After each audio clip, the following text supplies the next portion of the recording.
Pernah tak anda baca teks-teks suci dan tiba-tiba terfikir, macam mana benda ni boleh jadi? Tahu tak kisah-kisah yang macam mencabar logik akal kita tentang dunia? Nah, hari ni kita akan cuba rungkai salah satu teka-teki yang paling menarik dalam Al-Quran. Okey, ni dia persoalan utamanya. Al-Quran sangat jelas berkali-kali sebut yang hukum alam ciptaan Tuhan atau sunnatullah tak akan berubah. Tapi, pada masa yang sama, Al-Quran juga cerita pasal Nabi Isa yang menghidupkan burung dari tanah liat dan membangkitkan orang mati. Jadi macam mana dua benda yang nampak bercanggah ni boleh wujud serentak dalam satu kitab yang sama? Jom kita siasat. Apa yang menarik, hujah dari golongan rasionalis ni kata Al-Quran tu sendiri sebenarnya dah sediakan kita kunci untuk buka dan faham alegori-alegori macam ni. Jom kita tengok kunci yang pertama. Kunci pertama ni terletak pada satu perkataan je. Ayah. Selalunya kita terus terjemah sebagai mukjizat kan? Tapi makna asal dia sebenarnya lebih dekat kepada tanda atau bukti. Cuba bayangkan pertukaran siang dan malam. Itu pun satu ayah, satu tanda yang menunjuk kepada sistem alam yang hebat, bukan sesuatu yang melanggar hukum alam. Pemahaman ni, dia boleh ubah segalanya. Kunci kedua pula ialah sunnatullah atau cara Tuhan.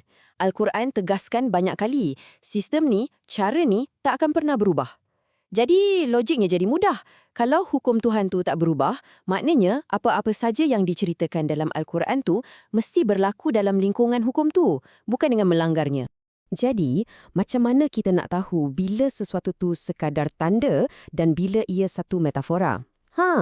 Al-Quran sendiri dah bagi petunjuk dalam surah 3 ayat 7. Dikatakan ada dua jenis ayat. Pertama, muhkamat, ayat-ayat yang jelas yang jadi asas.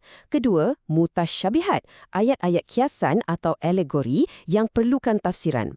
Peraturannya pun jelas, kita kena guna ayat yang jelas untuk faham ayat yang berbentuk kiasan. Baiklah, sekarang kita dah ada set alatan untuk mentafsir ni. Jom kita balik semula kepada teka-teki asal kita tadi. Kisah-kisah tentang Nabi Isa. Mari kita mulakan dengan kisah yang pertama. Al-Quran ada sebut yang Nabi Isa menyembuhkan orang buta. Kalau kita dengar macam tu je, mesti kita terbayang penyembuhan fizikal, betul tak? Secara tradisinya, memang ini difahamkan sebagai penyembuhan mata fizikal. Tapi bila kita guna kunci yang kita bincang tadi, pandangan rasionalis ni tawarkan sesuatu yang lain. Macam mana kalau buta di sini sebenarnya merujuk kepada buta hati atau kejahilan? Terus makna dia beralih dari fizikal kepada metafora. Dan yang paling menakjubkan, Al-Quran sendiri seolah-olah mengesahkan tafsiran ni. Ada satu ayat yang sebut dengan sangat jelas, bukanlah mata yang buta, tetapi hati di dalam dada. Wow, teks tu sendiri yang macam suruh kita untuk lihat lebih dalam daripada apa yang nampak di mata. Seterusnya, kita tengok pula tanda yang lagi besar. Al-Quran kata, Isa menghidupkan orang mati. Yang ni memang kedengaran macam satu pelanggaran hukum alam yang paling utama. Tapi sekali lagi, Al-Quran sendiri yang bagi kita clue. Ayat lain ada guna frasa orang yang mati lalu kami hidupkan dia untuk gambarkan seseorang yang jahil yang kemudiannya menerima petunjuk. Jadi, mati dan hidup di sini bukanlah soal denyutan jantung, tapi soal kesedaran rohani. Satu anjakan paradigma yang besar kan? Bila kita susun semuanya sebelah menyebelah macam ni, satu corak yang sangat jelas mula timbul. Setiap tanda ni boleh difahami bukan sebagai mukjizat fizikal, tapi sebagai metafora yang sangat kuat untuk perubahan sosial dan rohani. Hidupkan burung dari tanah liat, itu jadi simbol untuk angkat semangat manusia yang tanah. Sembuhkan kusta, simbol untuk satukan semula masyarakat yang terpinggir. Ia bukan tentang magic, tapi tentang reformasi. Tafsiran ni sebenarnya bukan setakat tentang perbuatan Isa saja, tapi juga tentang siapa diri dia. Gelaran-gelaran yang Al-Quran bagi pada dia pun boleh dilihat dari sudut fungsi, bukan sebagai sesuatu yang mistik. 3 gelaran utama dia ni macam menceritakan satu proses, satu aliran kerja. Pertama, kalimah atau ketetapan. Ini adalah apanya, tujuan ilahi itu sendiri. Kedua, roh atau inspirasi. Ini pula bagaimananya, tenaga yang bagi nafas kepada tujuan tu. Dan ketiga, Al-Masih. Ini adalah tindakannya.